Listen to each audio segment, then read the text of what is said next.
In the news, Niger Senate probes Buhari's rejection of 19 amendment bills.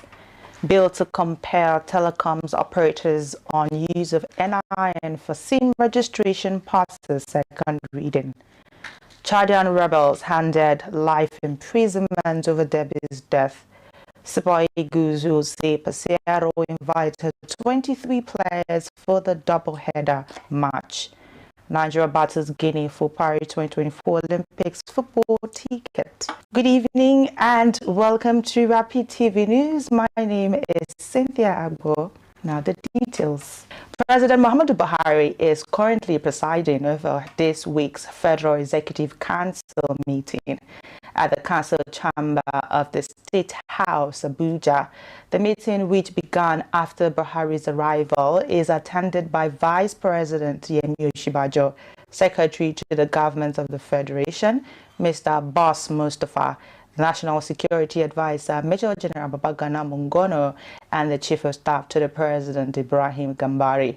All ministers and their state counterparts are present for the in-person meeting.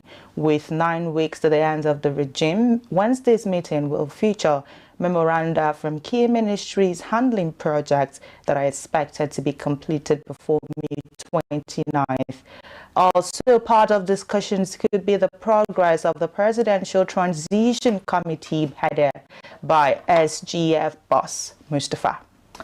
The Senate President Ahmed Lawan has stated the Senate will investigate the 19 constitution alteration bills rejected by President Muhammadu Buhari. Lawan made this known during plenary.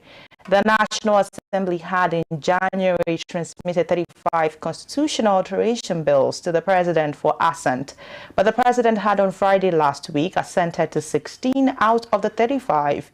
Lawan noted that the most striking of the 16 bills that Buhari assented to was the 5th Alteration Bill, number 6, which makes provisions for financial independence of state houses of assembly and the judiciary. The first of the 19 bills rejected by Buhari was the 5th Alteration Bill, number 24, which sought an act to alter the second schedule to the 1999 Constitution to empower the National Assembly and state houses of assembly to summon the president and governors to answer questions on issues on which the national and state houses of assembly have the powers to make.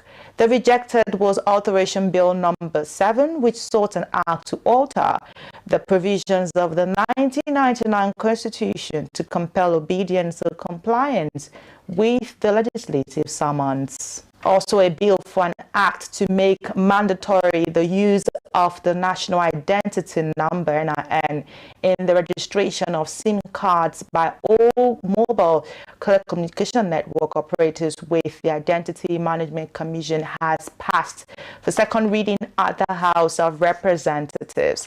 Leading the debate on the general principles of the bill, the sponsor, Honorable Segios Ogun, said that though the executive had already started the process of getting all users of mobile phones to link their SIM cards to their NIN, the bill was necessary to give legislative backing to the measure taken by the executive.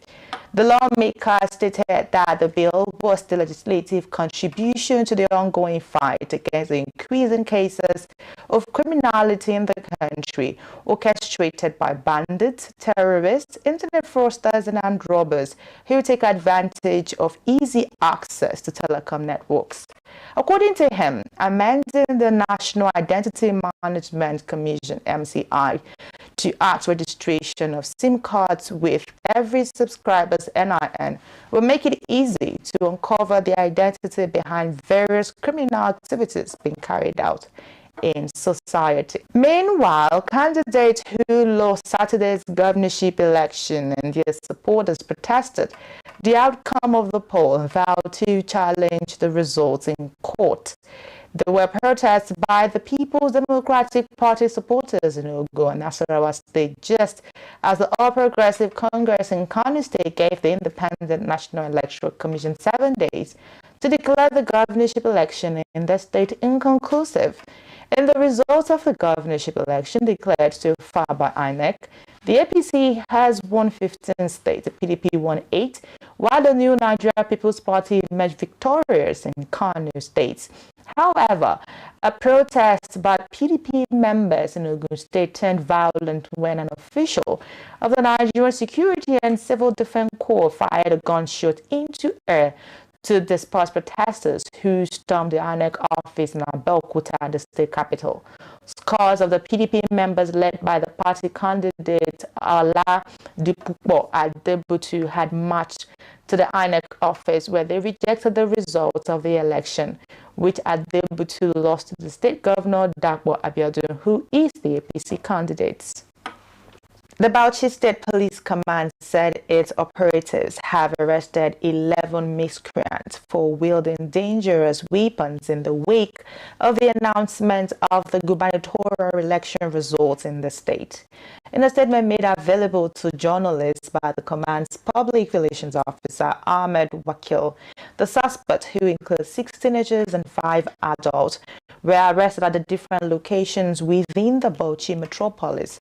Wakil said that the arrests were done in the enforcement of the command's earlier warning to supporters of political parties who won or lost the elections not to engage in wild celebrations or hold rallies which could eventually lead to the breakdown of law and order in the state. And in Ebonyi, in another development, hoodlums suspected to be political thugs have set ablaze a state high court in Owood to Eda Fikbo local government area of Ebonyi State. Registrar of the court, Oluchi Uduma, confirmed the incident to newsmen. She said that the hoodlums invaded the court on Tuesday and set the building ablaze. She explained that the court building, the documents and other valuables were completely burnt. You've been watching Rapid TV News. Stick around as more to come. Chadian rebels handed life imprisonment over Debi's death. Nigeria battles Guinea for Paris 2024 Olympics football ticket. Super Eagles will say Pesero invited 23 players for the double-header match. We'll be right back.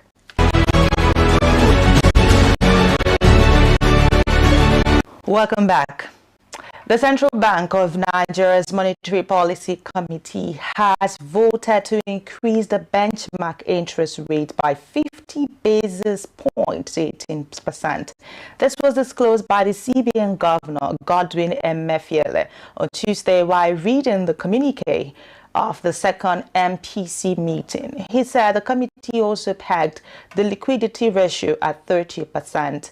The tightening of the rate, according to the Apex Bank governor, is expected to curtail inflation currently put at 21%. A Naira redesign, Emefiele explained that the bank aligns itself with the Supreme Court's judgment as currency in circulation. Redesign Naira is about 1 trillion Naira. He said that the bank will continue to pump more currency into the system, but with caution. And on the foreign scene, 400 rebels in Chad were handed life sentences following the death of former ruler Idris Deby Itno, who was killed in 2021. After a mass trial, they were sentenced for acts of terrorism, mercenarism, recruitment of child soldiers, and assaulting the head of state. The trial opened last month behind closed door. In early 2021, the country's main rebel group, the Front for Change and Concord in Chad, launched an offensive on the north of the country from bases in Libya. On 20th April, the army announced that Mashal Deby, Chad's iron-fisted ruler for the previous 3 decades, had died from wounds sustained in fighting and died just after being declared winner of a presidential election that gave him his 6th term. It was immediately succeeded by one of his sons, General Muhammad Idris Deby Itno, who took the helm at the head of a 15-member military junta. And in sports,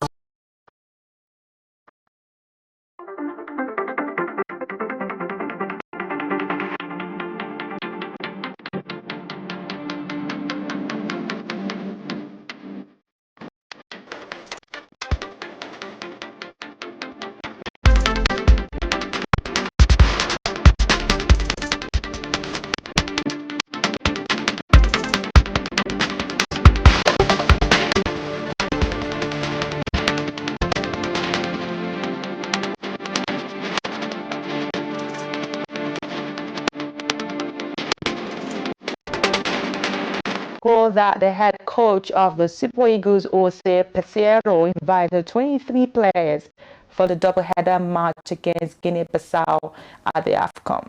The first leg of the match will be taking place on March 24th at the Moshood Abiola Stadium in Abuja between the Super Eagles and Guinea-Bissau, while the second leg of the game will take place on March 27 at the Estadio 24 de Setembro in Bissau.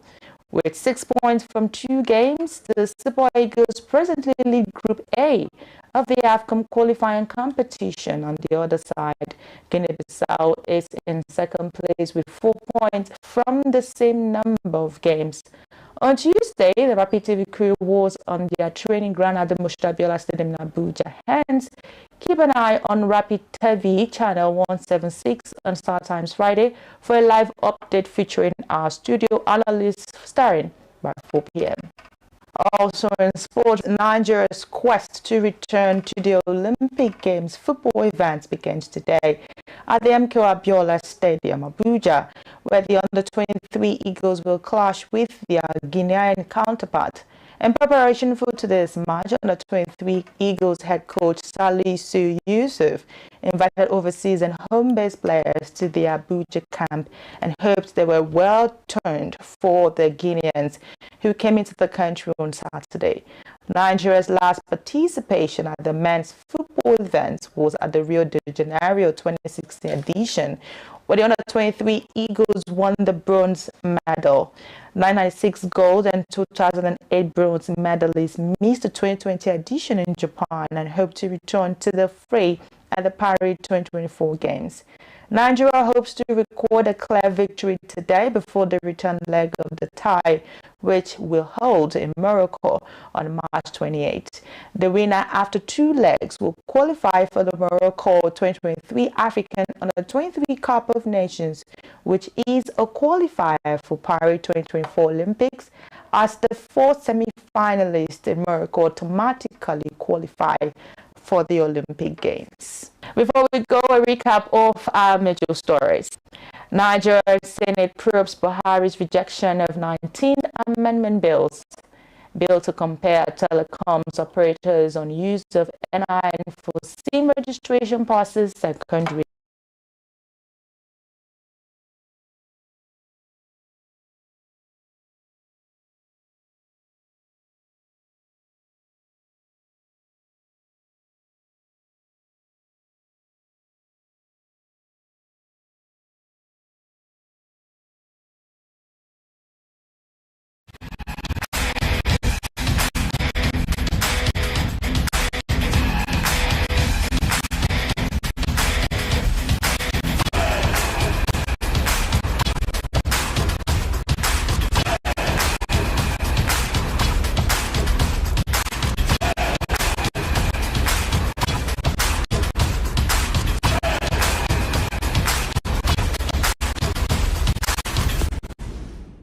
Hello and welcome to another episode of Did You Know?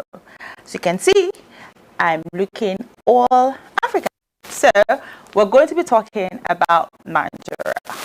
This particular episode, some things that you probably did not know about. A short break, and when I come back, I'll be telling you 10 interesting facts about Nigeria. Stay with us.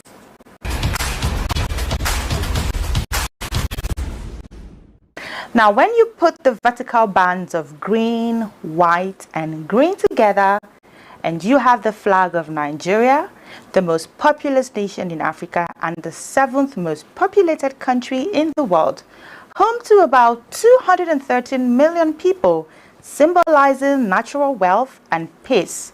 When hearing of Nigeria, people would immediately imagine a big city filled with people and noise. These first impressions do not justify the beauty of this country and the resilience of its people. To appreciate this country more, we have so many things for you to appreciate. But then again, on this particular episode, I will be sharing 10 amazing tips, 10 amazing things that you should know about Nigeria.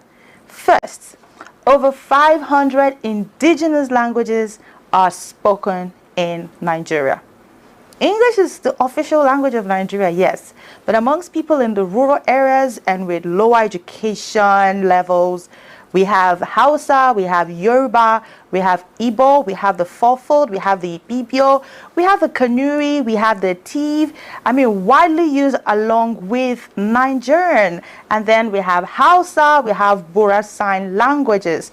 Other than this, there are other 500 indigenous languages in Nigeria, which makes its ethnic group distinct. Now, secondly, more than 250 ethnic groups are found in Nigeria. That's the second interesting thing about Nigeria. Now, it is home to over 250 ethnic groups. Nigeria is the most diverse country in Africa. Ethnicity, language, culture, and religion distinctly vary in this country. The largest of these groups are the Hausa Fulani, the Yoruba, and Igbo. This ethnic diversity has contributed to civil strife as the dominant ethnic groups in the country initiate political supremacy competition towards one another. Also, did you know that Lagos is Nigeria's largest city, but not its capital? Yes. Now, Lagos was the former capital of Nigeria, and it's the largest city with a population of over 14 million. Now, it's contributing to its population growth is the financial center and economic hub of Lagos State and Nigeria. Now, in December 1991, Abuja replaced Lagos as the capital of Nigeria. Let's move on. At number 3, Nigeria is the largest producer of oil and gas in Africa. Now, during the 1970s, Nigeria's oil profit was highest, making it the wealthiest country in Africa. The country has a passive reserve of natural gas, oil, and petroleum, and they produce an average of 2.5 million barrels of crude oil each day. Because of this product, the Nigerian economy is growing strong and projected to land on the world's top 10 economies by 2050, believe it or not. Next thing you should know about Nigeria is that you can only find an Anambra waxbill bird in southern Nigeria. Now you're wondering, what is the Anambra waxbill? It's a species of extra-deed finch found only in southern Nigeria.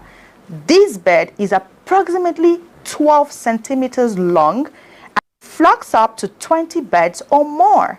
There were only around 5 reported sightings of this bird in Nigeria, and it's commonly found in long grasses along bodies of water such as lagoons, sandbanks, marshes, swamps, and rivers.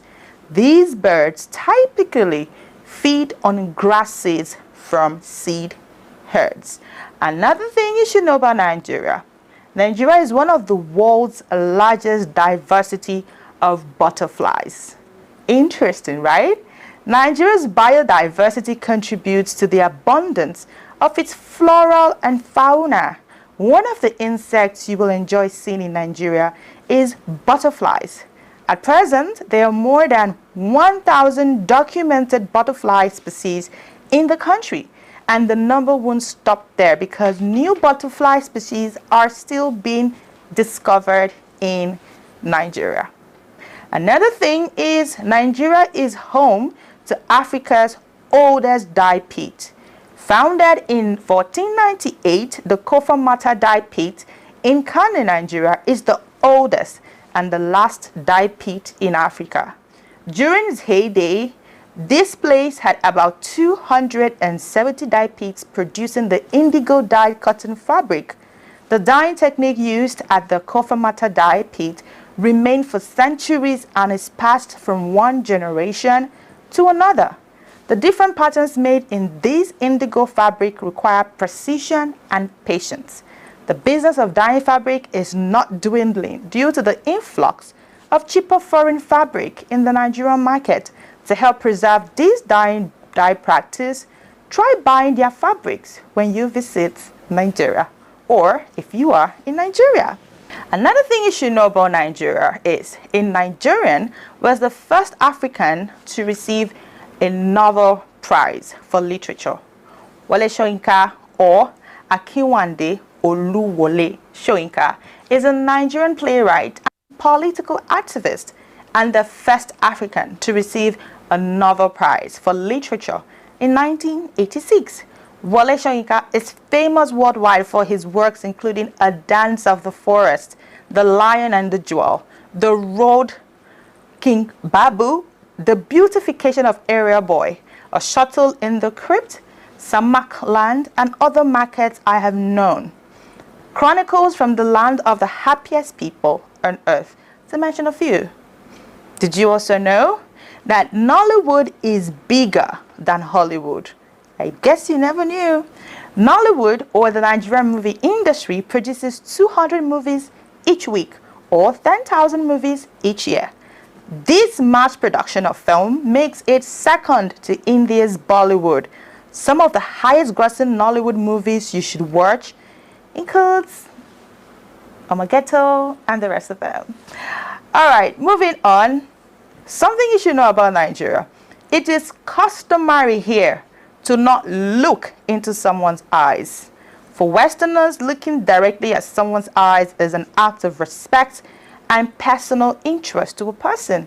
But in Nigeria, or in other parts of Africa, remember that it is not their custom to look directly into someone's eyes.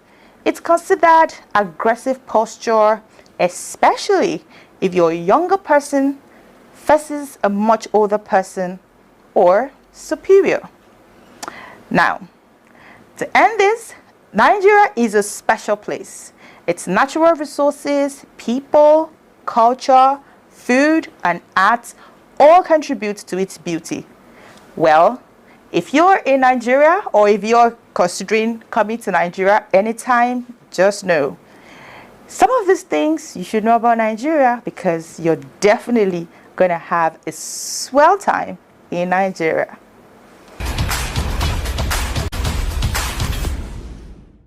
All right, so that is the much on Did You Know About Nigeria.